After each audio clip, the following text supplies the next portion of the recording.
Desclans. Allez, allons-y pour le chef-d'œuvre. En plus, c'est Noël, vous voyez, je vous parle de choses originales. Oui. Parce que c'est dans 3 semaines, ça tombe un vendredi cette année, vous savez. Et donc, les journaux nous parlent de nos achats de Noël. Est-ce que ce sera différent cette année entre la montée du commerce par Internet et la peur d'aller dans les magasins suite aux attentats? En fait, non, pas tellement différent. Les Échos se veulent rassurants, vous voyez, les attentats ont retardé les achats de Noël, mais ne les ont pas enrayés, dit le journal. Les magasins sont optimistes. La peur des attentats est un phénomène surtout parisien apparemment. L'article dit que dans les villes de province, c'est en ce moment à peu près pareil que tous les ans à la même époque.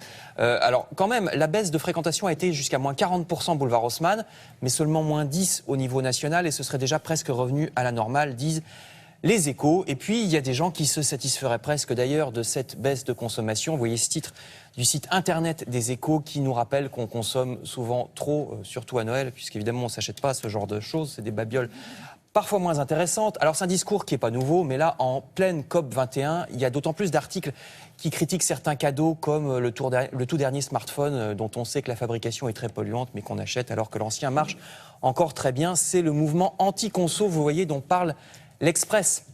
Les anti-conso trouvent qu'il est bien mieux d'offrir des petits cadeaux plutôt que d'inonder le sapin d'énormes et multiples paquets. On peut aussi faire la décoration à la main avec les enfants qui, en général, en sont ravis plutôt que d'acheter un tas de babioles, dit l'Express.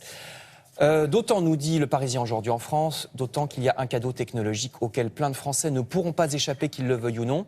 Alors ça, je crois que peu de gens s'en rendent compte, c'est la télé haute définition. Ça va être un cadeau obligé, la télé haute définition, pour certains, parce que les normes de la TNT vont changer en avril.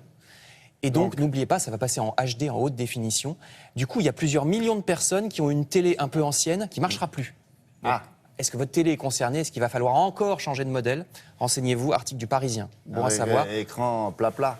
Oui, oui. Hein, et puis parfois un peu court. Incurvé, à point, à coin. On va nous voir très bien. Bah, On va nous voir très très détaillé comme si on était... Formidable, en courbe là-bas. en relief, en 3D. C'est moche. Donc regardez le Parisien, c'est pour savoir si vous êtes concerné.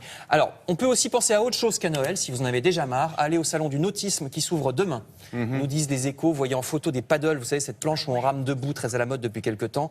Salon du nautisme où il y aura bien sûr aussi toute la gamme des bateaux à partir de demain. Et pour une semaine à la porte de Versailles à Paris, changez-vous les idées aussi en allant au spectacle, idée spectacle, dans le Parisien aujourd'hui en France, qui a beaucoup aimé la performance de Laurent Gérard. L'imitateur est en scène tout le mois de décembre, c'est à l'Olympia que ça se passe. Et c'est hilarant. Vous voyez ça, quand il fait ce personnage-là, que vous avez reconnu, François Hollande. C'est le président de la République, en effet. Il ne dit pas un mot. Oui, on le reconnaît tout de suite. Alors, c'est que des gestes, ça dure pas loin de 9 à 10 minutes, selon l'auditoire. Et on on fait le juste ça. Non, mais il est comme ça, il dit bonjour, il traverse la scène, on C'est est le compte talent. 9 minutes avec ça. Je termine enfin avec un chiffre, toujours dans le monde du spectacle. D'abord, c'est un chiffre qui est le chiffre 17, vous voyez, le voici.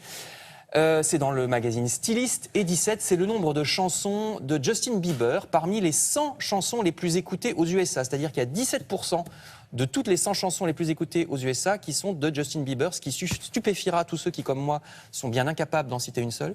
Donc c'est dans le toujours très drôle hebdomadaire Stylist. Vous savez qu'en mais moi, je français, suis pas Alex. Justin Bieber, ça fait juste un bibé. Juste un bibé, oui, C'est important de traduire le nom des chanteurs. Et tout ça pour échapper au fait que la question c'était est-ce que vous en connaissez au moins une? Oui, j'en connais, mais je ne vais pas me ridiculiser une fois de plus. J'attends ma chronique pour chanter des trucs pourris. Non, pas chanter, mais un titre. Un titre. Moi, je peux pas. Hein. Je sais pas. C'est pas super macam. Enfin, voilà. 17% Dès qu'on a plus de 22 ans, du top c'est 100 pas... américain. Vous vous rendez compte, 17%. Bon, merci beaucoup.